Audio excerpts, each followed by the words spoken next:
কর্দমাক্ত সড়ক খানাখন্দে বিভিন্ন স্থানে সৃষ্টি হয়েছে জলাবদ্ধতা, তাই বন্ধ যান চলাচল।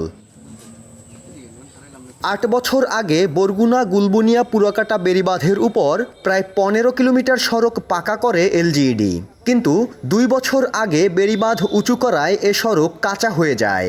বৃষ্টিতে সড়ক কর্দমাক্ত হয়ে যাওয়ার পাশাপাশি গর্তের সৃষ্টি হয়েছে জলাবদ্ধতা, বন্ধ হয়ে গেছে যান চলাচল। ভোগান্তিতে পড়েছেন স্থানীয় অধিবাসীরা।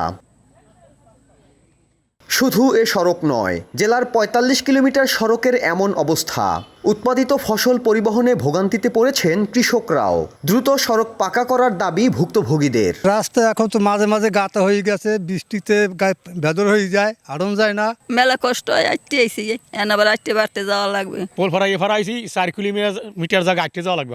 জলবায়ু পরিবর্তনের প্রভাবে জোয়ারের উচ্চতা বৃদ্ধি পাওয়ায় বেড়িবাঁধ উঁচু করা হয়েছে বলে জানায় পানি উন্নয়ন বোর্ড। এতে পাকা সড়ক কাঁচা হয়ে যাওয়ায় সরকারি অর্থ নষ্ট হয়েছে।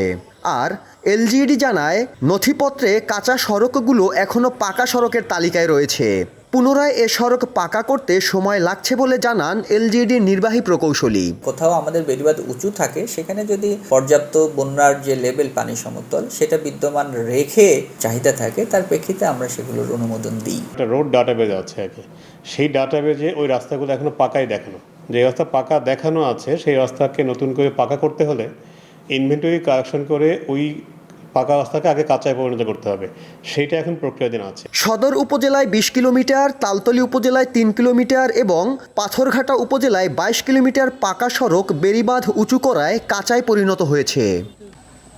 সাইফুল মিরাজ, সময় সংবাদ, বরগুনা।